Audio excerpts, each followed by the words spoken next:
Bel Air Hotel. Sorry. It's fine. We're just happy to have you. I like to see your pretty face. Look at your cheekbones. Ooh. So, in any event, he pulls a Bill Cosby and he said, I want to be your mentor, and you have to quit acting if you want to be taken seriously. And I thought, this man cares about me. I did what he said. And my mother used to say, I don't know what you see in that old geezer, but I love Norman, and I still love Norman. Anyway, it went on for, as I said, 9 years. And I did 9 interviews with him, and I wrote a book called Flash. I've written 5 books since. And finally, I interviewed him with Gore Vidal. You remember Gore Vidal? Do you remember he was a friend of Jackie Kennedy's? Well, he was thrown out of the White House for drinking. He had a big problem. So one of the questions, I arranged to bring Gore and Norman together when they were enemies. I had what's called a dual interview. I did 2 together. And what I asked them was, to what extent has alcohol wreaked damage in your life? And Gore went, oh Lordy, oh my God, you know. And Norman said, well, I would be dead from cancer if I hadn't been drinking, which is his denial. The point is, Norman, who said you've been an object all your life and saw me as an object, underestimated me because I, in other words, snookered him. I asked the most difficult question, which revealed his alcoholism. And so I stood up to him. My independence came out. I didn't want to be an object any longer. I didn't want to be controlled by him. Men have controlled me all my life. Claude controlled me. Norman controlled me. By asking that question, I stood up. And a man called Don Hewitt, 60 Minutes, he was the producer. Well, he liked my interview, and he saw that I asked that question. So when I stood up to Norman in that question, he was surrounded with enablers. You know what an enabler is? You give an alcoholic a drink, and they do what you want. So he had lawyers, publishers, wives. He had 6 wives, 9 children. One of the children was sober, but it's very hard to help an alcoholic. It's very hard. I took Norman to AA meetings and for 9 years, and he liked them. And he wouldn't drink around me. He didn't want to. But the enablers fed him alcohol. And he ended up dying of renal failure, which is alcohol related. And I couldn't save his life, but I did try. So he ended it after I did that interview because he lost control of me. But I still am grateful that he was in my life, and I miss him dearly. Of all the men I've been with, I loved Norman the most. He was not boring. Sometimes relationships can get boring, right, Herbert? You went down. Herbert got bored. Okay, so after that, I marry a man who's considerably younger, Kenneth Gambone. He's number 8. Look how handsome. Isn't he handsome? So we're together for about 10 years. But he was into ghosts and marijuana, and I don't do marijuana, and I'm not into ghosts. So I had to let him go, and he's with a very nice woman now, and I want happiness for them both. I don't feel that way about Claude. Claude, I have to work on forgiveness with him. I feel that way with Norman, a lot of love for Norman. In 2013, I was walking funny, and my nephew, or my whatever he is, my sister's, here's Frank Batson, here's my father, my mother, and Frank Batson, where is he? He's somewhere here. He said, you have a funny walk up here. I couldn't see my walk, and sure enough, he was right, because good news, I had a stroke. And the reason it was good news is they gave me a CAT scan, and I had what's called water on the brain, which is hydrocephalus. Anybody know that? My husband had it. Has it or had it? Had it. Does he have a shunt? He had a shunt 3 times in the brain. I have a shunt too. Yeah. So they operated on my brain and saved my life, and I haven't had to have it. He's had it put back twice, right? Yes. How long did he have it before they had to operate on him? Well, we didn't know. They were treating him for Alzheimer's. He would have been in the hospital, I mean the nursing home, like at Vegetable. And I saw this here ad on the television. A man was walking across the stage, and he says, "This is me today, but that's me a year ago." And he looked just like my husband, walking the way he did. He said, "If you have these 3 symptoms, you have NPH." And I called my kids up and I told them about it, but I said, I didn't get all the information. So they saw it. They sent all for the information. I took it to the neurosurgeon. He said, no, he has dementia. And I What went hospital? at Holy Redeemer. Yeah, But I went back again to him in the next meeting, and I said, I want treatment, that like some kind of a test taken. They did a nuclear scan, and they said, oh, you're right, he has NPH. That's why I'm grateful to my stroke, because they had the scan. And I had a surgeon who was great at Einstein. You know, when you have to have an operation, you get 3 opinions. Oh, yeah. And Einstein, this doctor did, he said, I'm not supposed to do this, but he showed me a normal brain, and then he showed me my brain in the same computer, and I could see the water.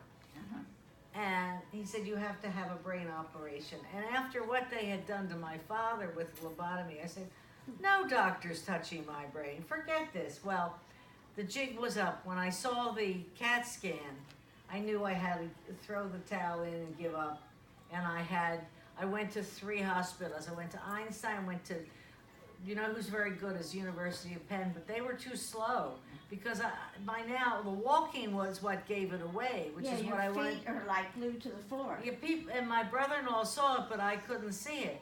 So I went to the Jefferson, Penn, and Einstein, and I picked the Jefferson, and a man named Dr. Andrews saved my life. And I went to the operation, and somebody in AA took me. And when I was wheeled in the gurney, there were about 9 doctors or nurses around me. And to get over my fear, and I wasn't now, I was so fed up. I was really tired of feeling of this thing that was in me, this monster.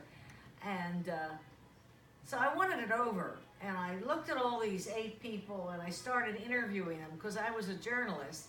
And I said, what country are you from? And they were from Spain, China, Venezuela, Japan, all over the world. I had the United Nations around me, and they were all teenagers about, laughing and smiling. I thought, what are you laughing about? You're going to cut my brain. And they did a wonderful job. When I awakened, it was apparently about a half an hour. The doctor whispered in my ear, and he said, you had more water up there than we thought. So after that, it took me 2 months or so to walk. How long did it take your husband to walk afterwards? Oh, he was in the hospital for about 2 weeks. And then he went to rehab. Yeah. And I guess it was about 2 months. 2 months. Yeah. It's slow. It's slow. I went to Shenandoah, which is wonderful, and Bryn Mawr Rehab. If you ever need a rehab, they're wonderful, and they saved my life. And I love the little electric go-karts. At the supermarket, I had to use them. But my life was saved. That's how a catastrophic event brought good news, which was that I had hydrocephalus and I have a new life. This is 2013 and I haven't had to have a new shunt put in. I just saw him a few weeks ago and I'm fine. And I'm really grateful that I had the stroke. So I think that sort of illustrates what I've been trying to share with you all, that bad things happen in our lives, but something good is around the bend.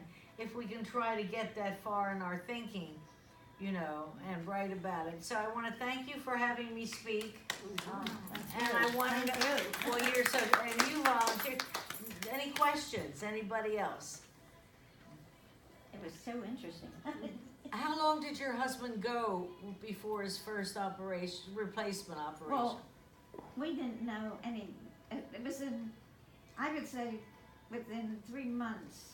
It was me insisting he didn't have dementia. Good for you. Yeah. That's what I would have had if I didn't. That's what you get from. Yeah. And but what happened was the first operation, the tube going down into this, Yeah. and here the incision didn't heal.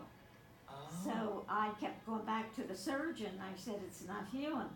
So he looked and he saw the little tube and he clipped it and fixed it up and went back again. And I said, it's still, open.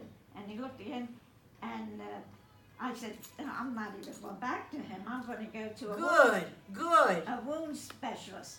Went there. Here he left 7.5 inches of tubing in there. Oh my God. Yeah.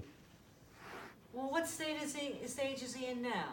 Is he Well, alive? passed away, and it wasn't from The shunt.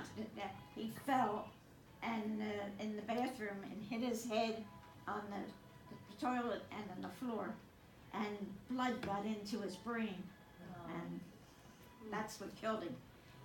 Actually they couldn't even tap his lungs because the tube was right next to his lung. What saved him for I would say 7-8 years, The shunt. shunt.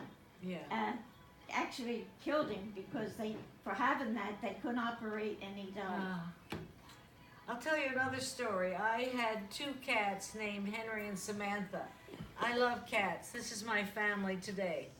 Today I have 3 cats. This is Norman, named after Norman Mailer. This is Diane, who is named after the woman who sold me Herbert. She has cancer now.